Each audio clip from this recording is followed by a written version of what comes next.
et bienvenue à tous sur la chaîne On s'en fout où on découvre divers sujets de société avec un franc-parler assumé. Et aujourd'hui, nous allons plonger dans un thème aussi fascinant que controversé, qui est la neutralité dans le journalisme. Et donc, nous sommes avec Mustang ici présent. Bonjour Mustang, prêt à explorer ce sujet. Alors, juste une petite aparté, c'est qu'on a déjà fait cette émission, mais je m'en souviens plus du tout. Parce que le son avait des petits bugs et on n'a pas réussi à rattraper voilà, le montage. Voilà, donc, mais je redécouvre quand même le sujet parce que je ne sais plus ce que j'avais dit. Plus du Voilà, tout. donc, nouvelle discussion et peut-être que de nouvelles idées vont émerger justement. Et donc, nous allons discuter ce sujet ensemble et nous parlerons notamment de l'éthique journalistique, de l'impact des médias sur l'opinion publique et des défis auxquels les journalistes seront confrontés dans leur quête de neutralité. Donc, si vous ne voulez rien louper de cette discussion sans filtre, restez avec nous.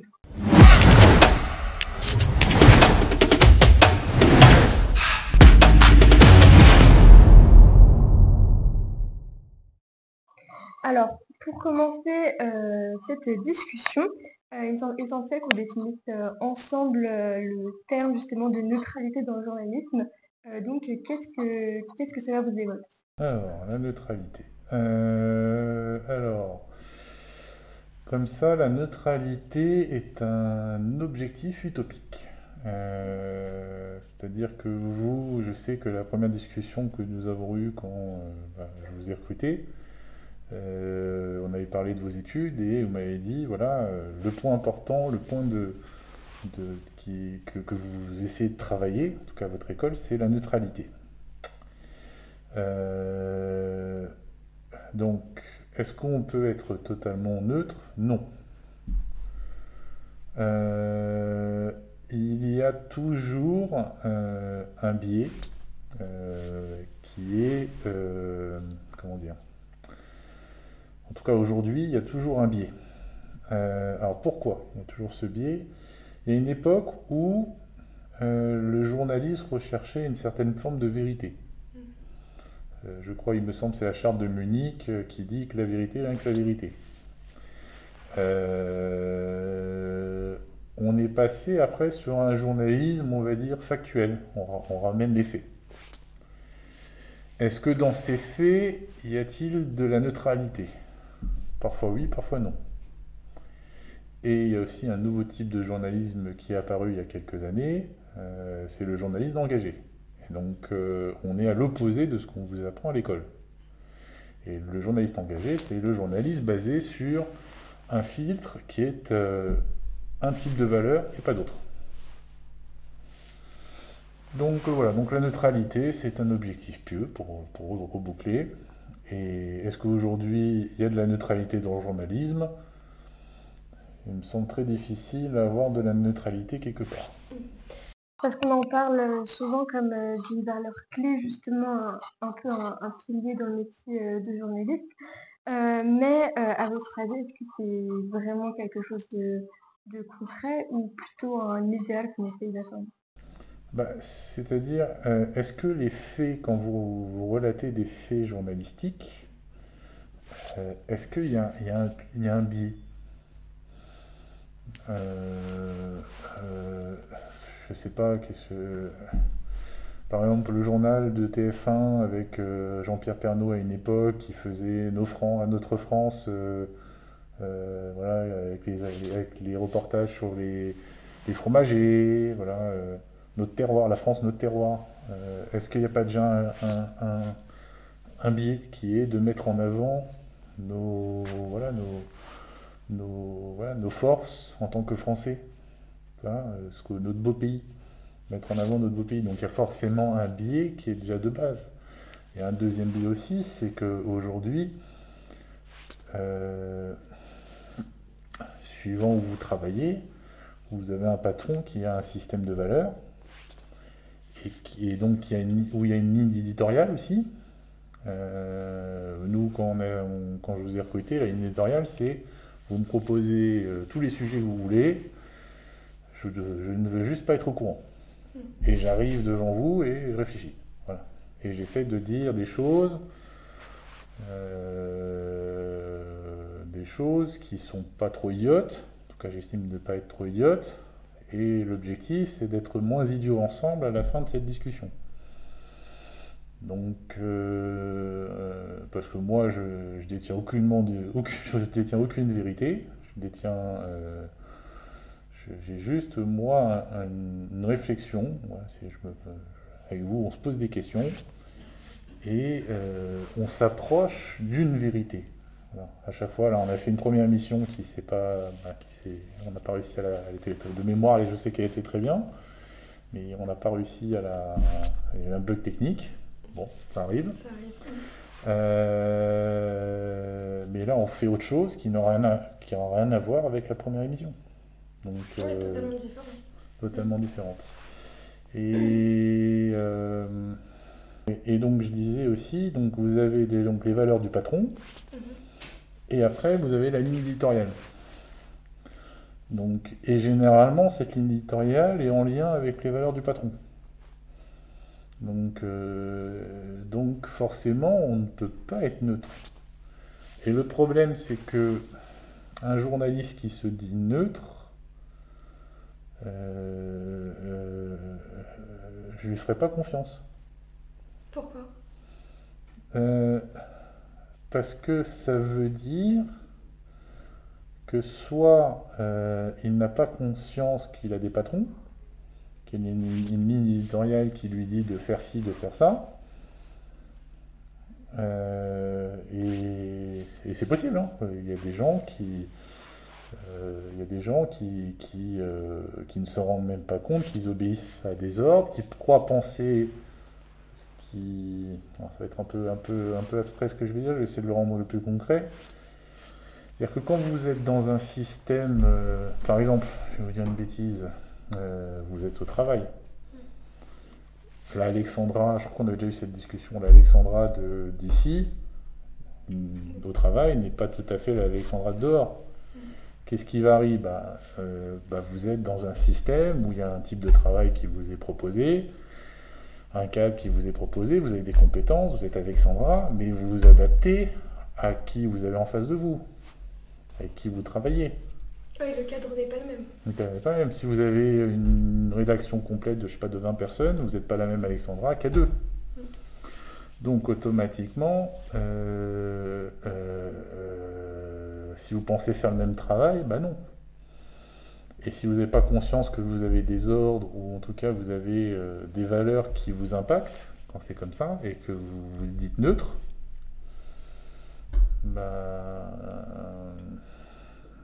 j'aurais pas confiance. Et aussi, j'aurais pas confiance aussi sur une autre chose, c'est-à-dire que si vous avez en face de vous un véritable problème,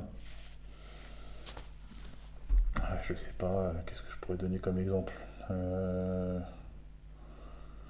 Bon, aujourd'hui, on peut dire qu'il est communément accepté par le monde occidental que la guerre en Irak, il n'y a pas tellement d'armes de destruction massive.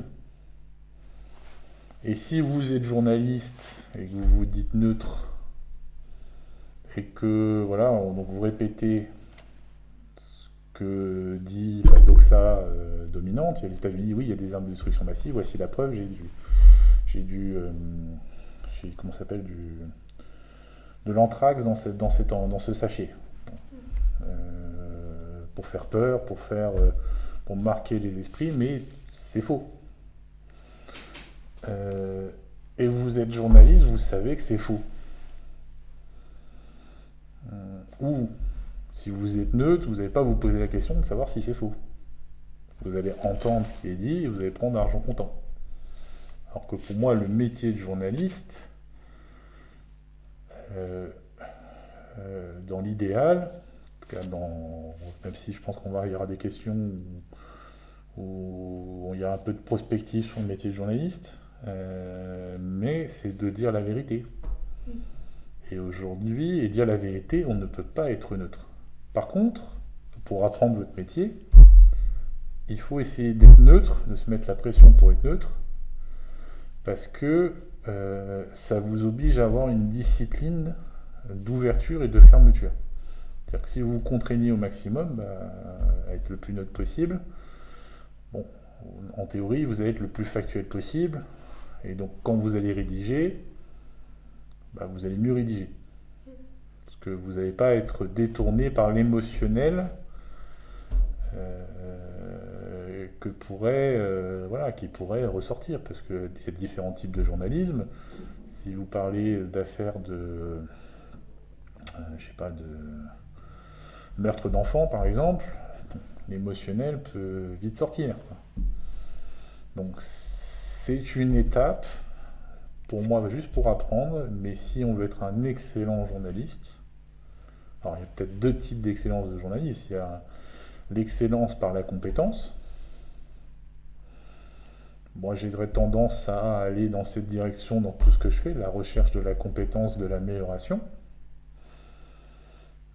Ou si je veux juste avoir un boulot dans le métier que j'aime. Bon, là, peut-être la neutralité peut être la meilleure des choses. Donc, on peut atteindre un certain niveau de neutralité, mais on n'atteindra jamais 100% parce que ça demanderait une énergie qui n'est pas possible de tenir. De concentration intellectuelle et tout ça. Et en termes de déni de soi, c'est pas possible. Et dans un certain sens aussi, faire des choix, c'est ne pas être neutre non plus. Mais est-ce que vous avez la liberté de votre choix de choisir tel sujet? Oui. Peut-être pendant vos études. Là, quand vous m'avez montré un reportage, vous avez eu le choix de faire ce sujet-là. Mais demain, vous êtes dans une rédaction. On fait des propositions dans une rédaction. Et après, c'est les rédacteurs qui choisit. choisit. Et le rédacteur choisit en fonction de quoi? De l'actualité du jour, ce qui est le plus important. Ok. Mais il choisit aussi en fonction de son patron. Est-ce que ce sujet-là, il va l'apprécier? Il sait qu'il y a des sujets qu'il ne faut pas parler. Oui. Donc il va y déjà avoir des biais parce qu'il ne veut pas fâcher son patron. Parce que son patron a peut-être d'autres intérêts que le sujet qui est cité. Donc peut-être pour vous le sujet est important, parce que c'est un sujet d'actualité, mais il ne va pas forcément être traité traité déjà tout court, ou s'il est traité de la bonne manière. Et du coup, selon vous, pourquoi la neutralité elle est justement si valorisée dans la profession journalistique? Alors, comme je l'ai dit, il y a sûrement déjà, c'est un bon moyen de vous faire apprendre. Parce que être factuel, c'est pas facile. Dans l'écriture, je parle dans le sens de l'écriture, c'est pas facile. D'écrire les faits tels qu'ils le sont, c'est un talent. Maintenant, c'est pas que.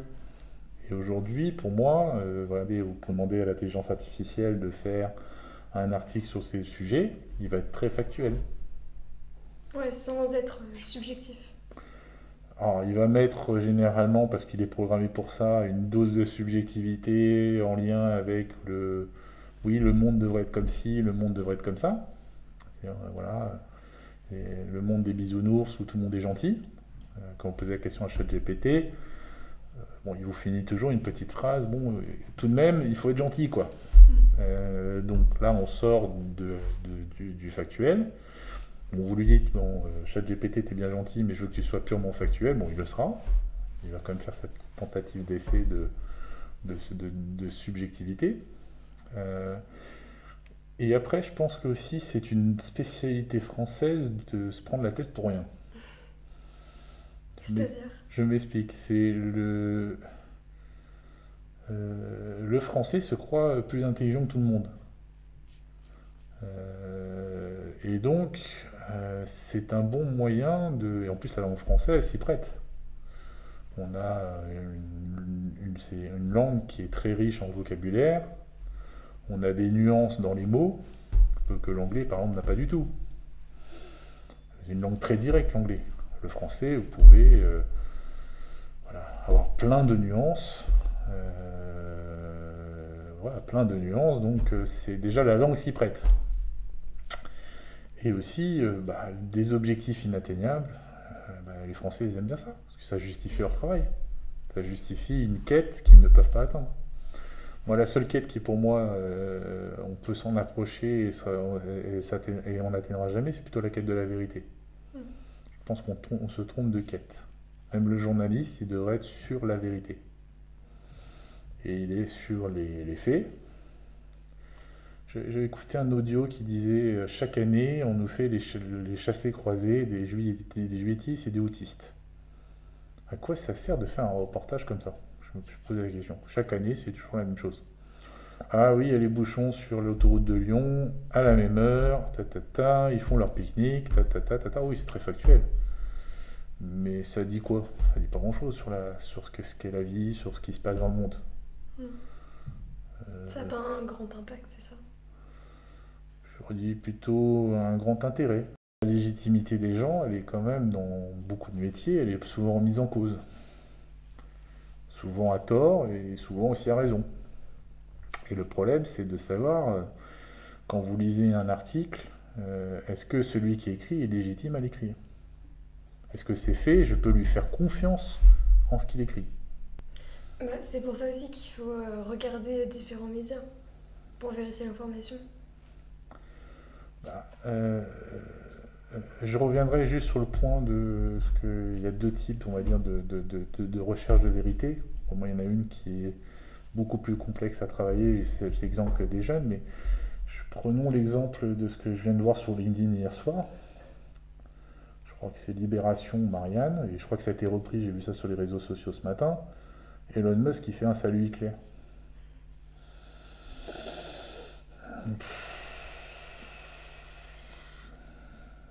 La vidéo est accessible en ligne.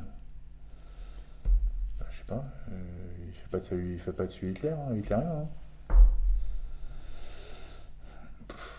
Est-ce que relayer une fausse information comme ça, de la part d'un grand média qui est connu depuis un certain nombre d'années, plusieurs décennies, est-ce que ça le rend légitime ou idiot?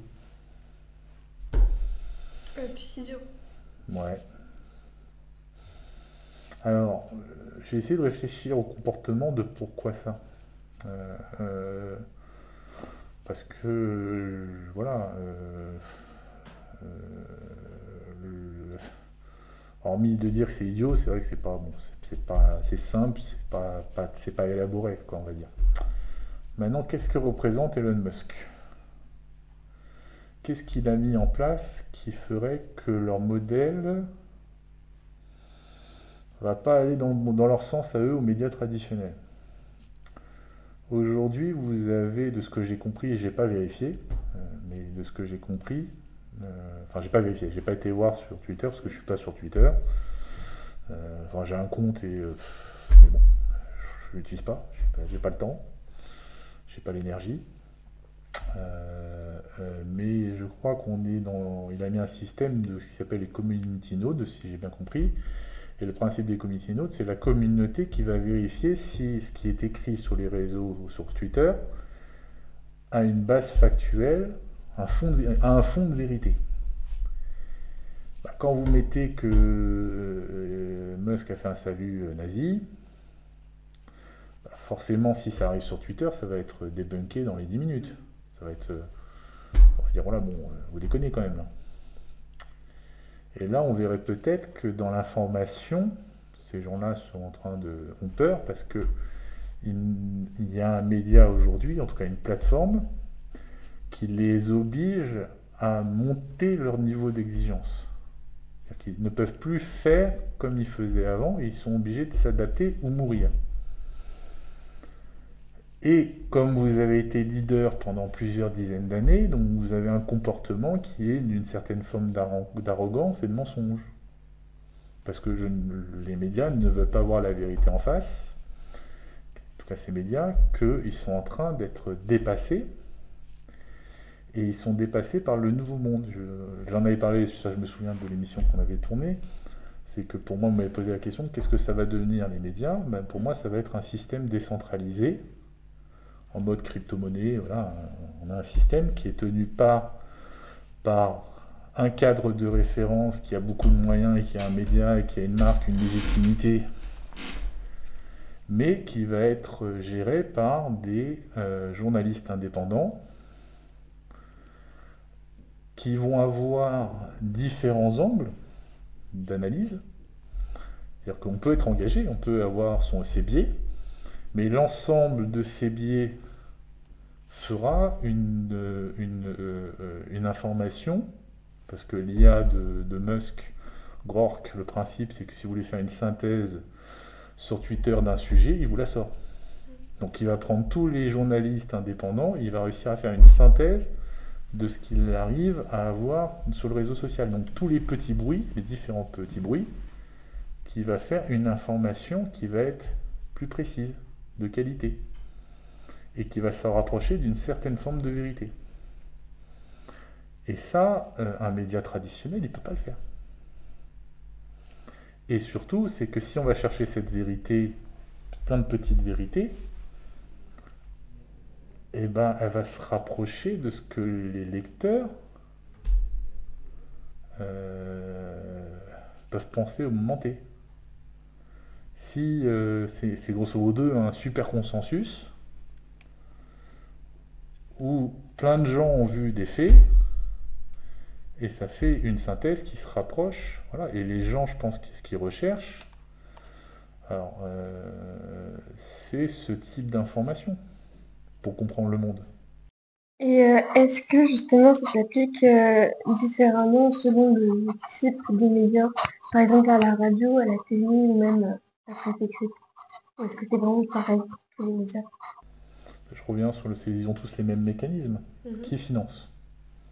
C'est-à-dire que quand vous lisez un article, vous pensez que l'étiquette Le Monde, par exemple, qui a une antériorité, moi c'est un journal que je lisais plus jeune, je pouvais lire plus jeune en allant dans l'avion.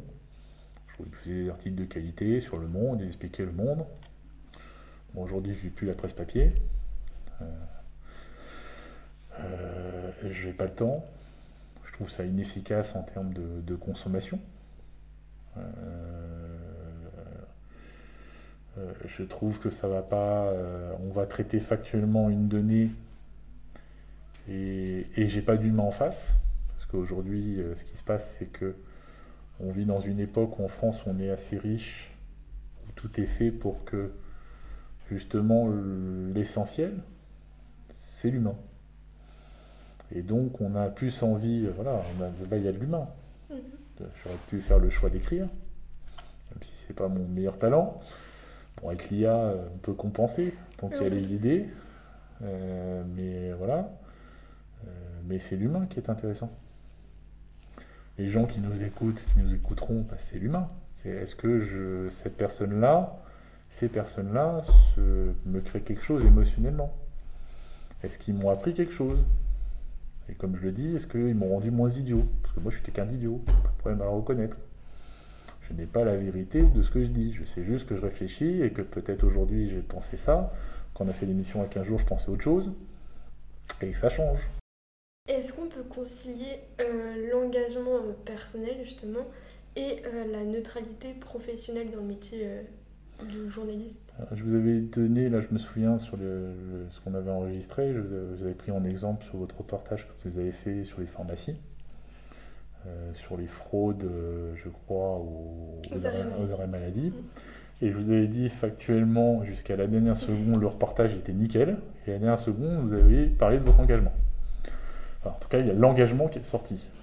Le monde ne devrait pas être comme ça. Le problème de l'engagement, du journaliste d'engagement, c'est que c'est une utopie. Donc, quel est le principe d'une utopie? C'est que c'est inatteignable. Aujourd'hui, on a un système, il est tel qu'il est, et on dit, c'est pas normal, c'est dans votre reportage, c'est pas normal, grosso modo, je fais un résumé très très rapide, qu'il y a des fraudes aux arrêts maladie.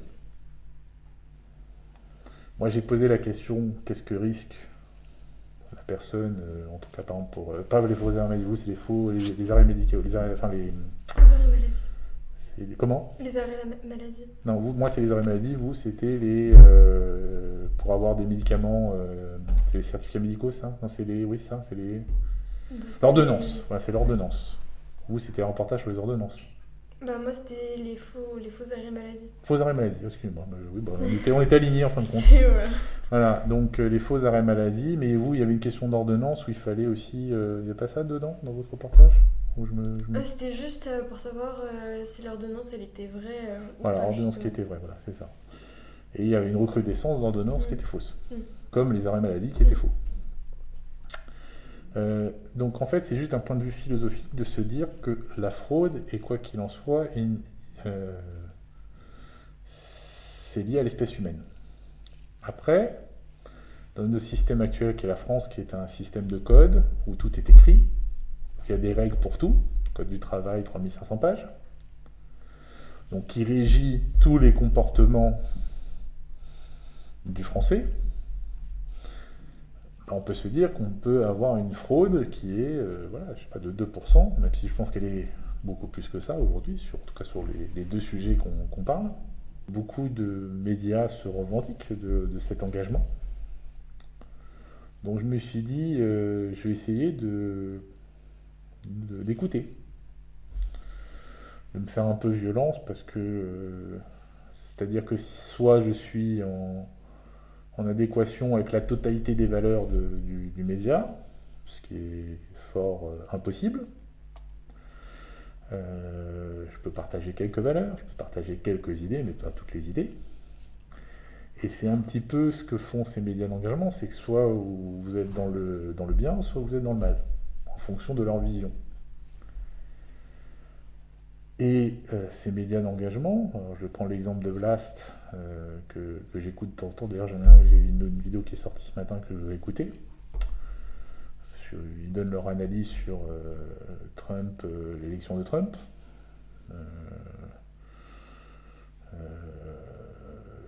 Donc ils ont leur parti pris sur Trump. Et ce que je trouve intéressant, c'est justement, c'est que si c'était un journaliste factuel, au minimum factuel, il n'y aurait pas ce parti pris. Donc c'est pas le même type de journalisme. Si c'est un journaliste de vérité, ce ne serait pas aussi le même type de journalisme. Donc là, on est sur le journalisme d'engagement. Et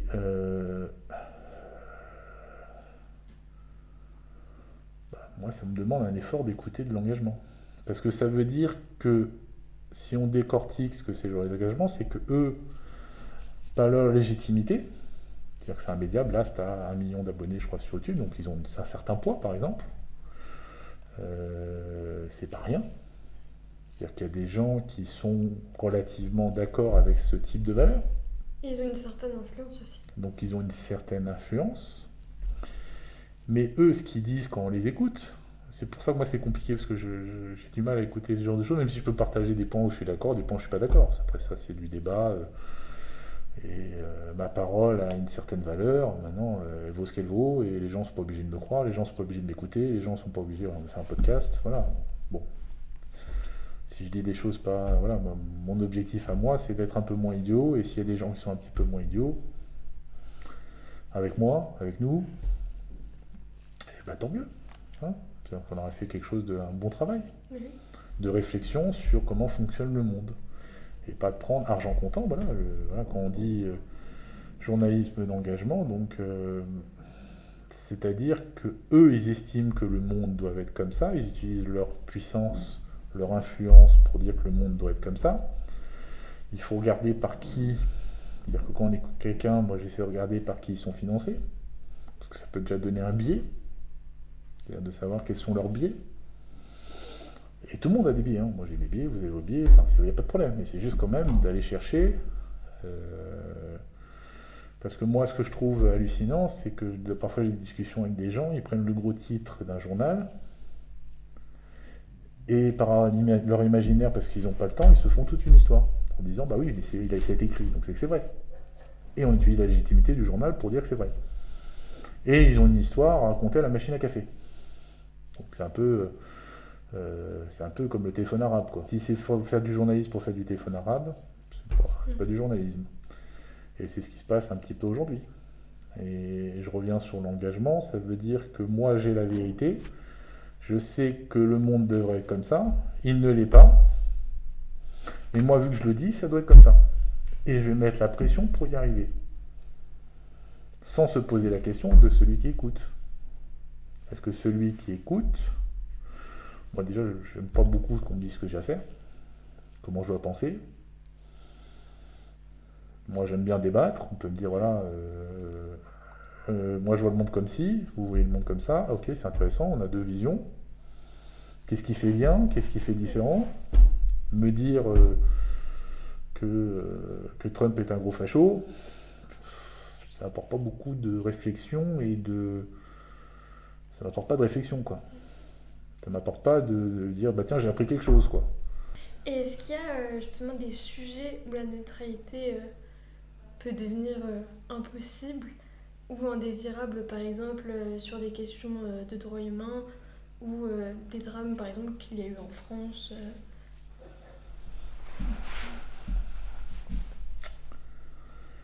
Ah.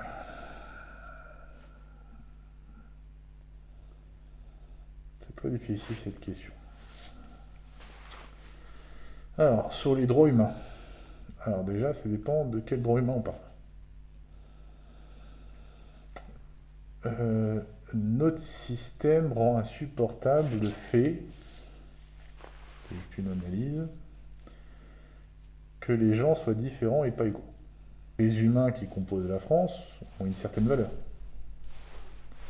Mais dans notre idée de ce que fait les droits de l'homme, c'est de dire qu'on doit compenser toutes les inégalités du monde. Parce que la France prend part à ces inégalités, bien sûr, elle fait un gros travail là-dessus. Est-ce que c'est juste? C'est peut-être aux Français de décider. Moi j'ai mes grands-parents qui sont venus en France, enfin mon grand-père était déjà en France, mais il était mon arrière-grand-mère qui est arrivée en France, ma grand-mère qui est arrivée en France, bon. C'était quoi déjà la question? C'était les inégalités. Oui, la France a toujours fait son travail, a toujours fait plus que son travail sur ce sujet-là. Maintenant,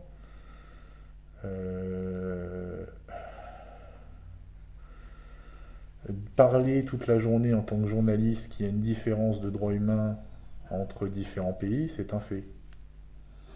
Donc à part exciter les gens, c'est tout ce que ça fait. Parce que parler pour parler et rien faire, ça sert à rien. Cet événement où il y a un cessez-le-feu, il y a des otages qui sont libérés, et tous les gens qui ont piaillé, la France, qu'est-ce qu'elle a fait? Zéro. Donc vous avez parlé pour rien dire. Vous avez excité les gens sur un sujet où vous n'avez aucun pouvoir, vous n'avez aucun pouvoir d'action, mais juste un pouvoir de nuisance. Sur un sujet, d'ailleurs j'avais écouté un micro-trottoir sur ce sujet-là, où voilà, voilà ce que vous faites dans votre école, vous posez la question, qu'est-ce que vous pensez du conflit israélo-palestinien? Tous les gens qui ont répondu n'avaient aucune analyse, aucun début d'analyse. C'est que du pathos. Oui, on tue les enfants, on tue ci, on fait ça, c'est les pauvres, Il y a des causes à ça. Il y a des influences. Il y a des enjeux sur ces terres. Beaucoup d'enjeux, beaucoup plus d'enjeux qu'on pense.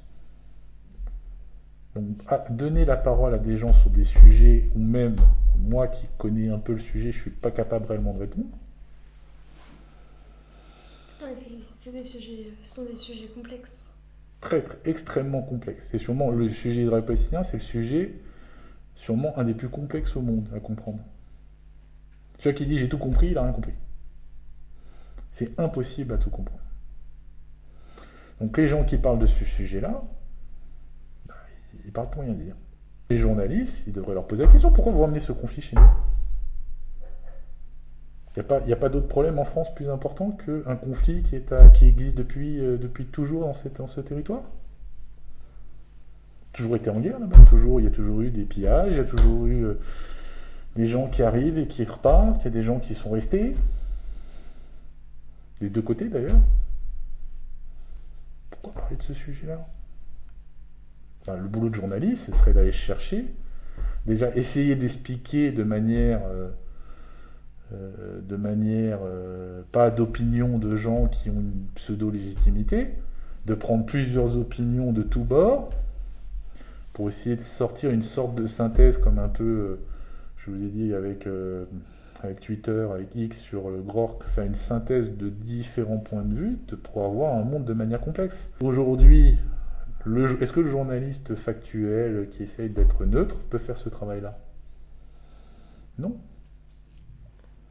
Il va dire, factuellement, le jeune est en retard à cause des transports, et ce matin, il montre une photo où il y avait un problème de transport. Sauf que c'est tous les matins qu'il y a un problème de transport. Donc aujourd'hui, je vous l'ai dit, le futur du journaliste, c'est le journaliste décentralisé, où chacun a un point de vue et on peut créer une complexité, une sorte de toile d'araignée de l'information. Et ça, c'est le futur de l'information. Et les gens ont plus de temps libre, parce que le travail, quoi qu'il en soit, c'est la réflexion que je ne sais plus si je vous l'ai dit à vous, mais je discutais avec quelqu'un dernièrement. Moi, quand j'ai commencé à bosser il y a à peu près un peu moins de 20 ans maintenant, quand il fallait allumer l'ordinateur, c'était 2 minutes. La connexion Internet, c'était lent. Le travail, il y a beaucoup plus de papier, beaucoup plus d'administratif. Et maintenant, toutes les technologies ont évolué, donc il y a moins besoin de faire d'efforts à travailler. Donc il y a plus de temps libre, même sur le temps de travail, pour s'informer. Le nombre de gens qui postent sur LinkedIn est absolument astronomique. C'est-à-dire que ça fait partie du travail, parce que sinon, il n'y a rien à faire. Donc un article dans ma journée, c'est important. Bon, moi, je ne le fais pas, parce que on va déjà discuter, mais ça, c'est encore autre chose. Je discutais avec Mathias il y a quelques minutes. Donc pour revenir à nos moutons, qui était l'information va être décentralisée et de manière complexe. Et c'est la technologie qui permet ça. Et donc pour revenir aux médias, ils ne peuvent pas suivre. Alors là on est sur la tendance journaliste engagé, qui sera juste une tendance. Et je suis pas sûr, et je trouve ça aussi, pour être brut et très direct, c'est très enfantin. Voilà. Moi, me dire ce que j'ai à faire, c'est de me mettre en position d'enfant. Et j'aime pas du tout ça, moi. Et donc, le choix des mots, des images, voire des angles, justement, peut-il biaiser une information malgré l'intention de neutralité ou pas? On peut répéter la question, s'il vous plaît, Alexandra? Le choix des mots, que ce soit les mots, les images, voire l'angle du sujet, est-ce que ça peut biaiser l'information malgré l'intention de neutralité? Alors ça, c'est encore une... J'ai parlé de l'intention.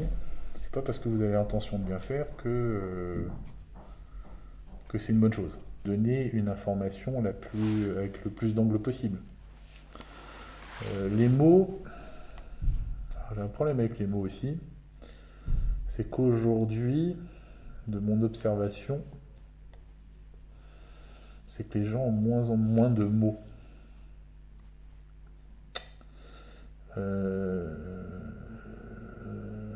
Et ça, c'est très embêtant parce que c'est-à-dire que vous ne pouvez déjà, on a parlé pas mal de l'information de manière générale, mais si vous avez peu de mots, vous allez comprendre encore plus en fonction de vos biais.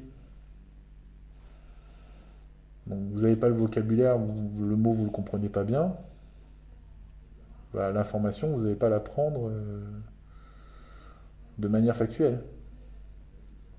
Donc, le langage, aujourd'hui, il y a, je dirais qu'il y a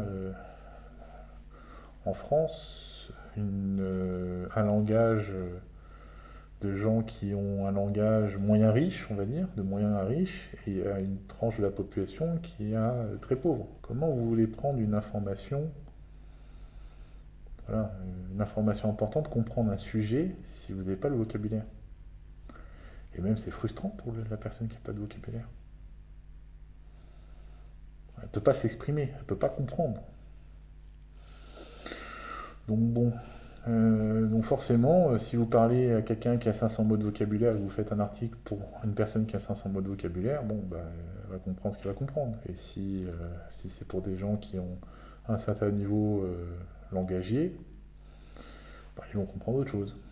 Pensez-vous que certains types de médias, qu'ils soient publics ou privés, sont plus enclins à respecter cette neutralité que d'autres? Bah, il faut regarder le cadre de référence des patrons.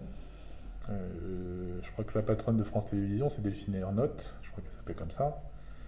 Et elle a dit grosso modo une phrase que c'est à nous de faire penser les gens, quoi.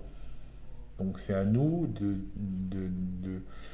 voilà, le journaliste engagé, de dire ce qui est la bonne parole. Est-ce que vous, ce soir, vous dites, tiens, je vais regarder le JD de matin? Oui, je regarde tous les soirs. Ah, bon, bon, bah, je suis tombé sur le mauvais exemple.